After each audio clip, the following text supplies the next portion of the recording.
Okay, so let's look at our next example. It says, solve using the elimination method for the system 2x plus 3y equals negative 4 and x minus 4y equals 9. So we know that the first step is to go ahead and stack the two equations right underneath one another, and then we're going to go ahead and combine the terms. So how do we do that?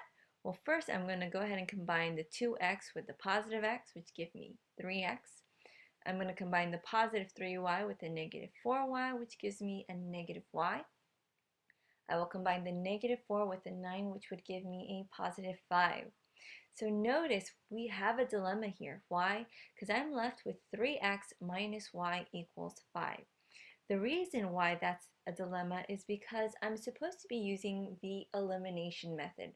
So something should be eliminated. But you clearly see that none of the variables were eliminated. So what we're going to have to do is we're going to have to manipulate one of the two original equations so that we can get one of the variables to be eliminated. So what I'm going to do right now is I'm just going to show you how I did it, and then I will go back to explain why I did what I did. So what I'm going to do is I'm going to multiply this entire second equation by a negative 2. Hopefully you notice when I did that, I included parentheses around the entire original equation. Why did I do that? Well, the parentheses will serve the purpose of showing me the parameters of where I need to distribute the negative 2. It told me to distribute it to the x, to the negative 4y, and to the 9.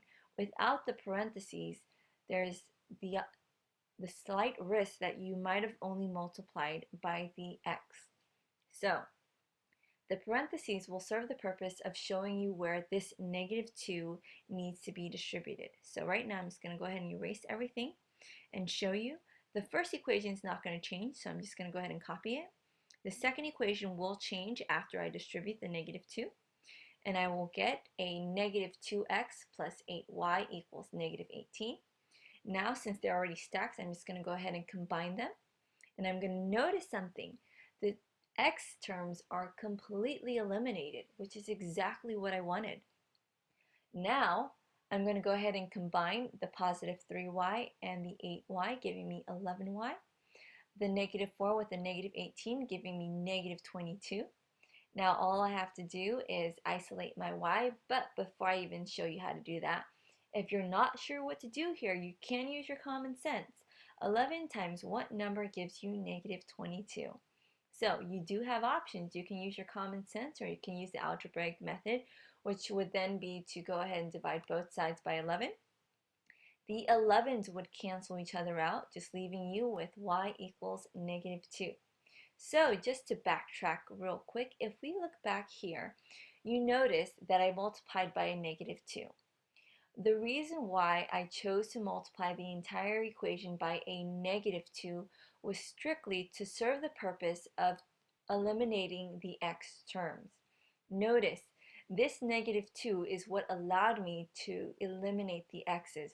If I multiplied by a positive 2, this would have been positive, and a positive 2x and another positive 2x would not have been eliminated. So choosing the coefficient is going to be very important. So going back to what I solved for, I have y equals negative 2. That's the end of the elimination method. Now technically I'm going to be applying the substitution method again. By substituting it into one of these two equations, I get to choose.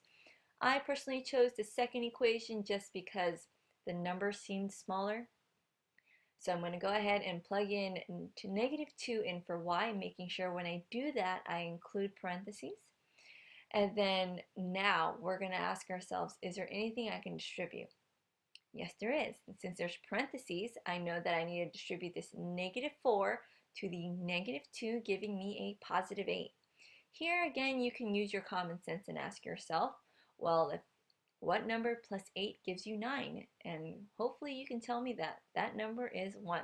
Otherwise, you would solve it algebraically by isolating x by subtracting 8 from both sides. but in both cases, you will still get x equals 1. You're almost done. All you need to do is make sure that you write your solution as x comma y. So this solution for the system is 1 comma negative 2. But last but not least, you need to make sure you check your work.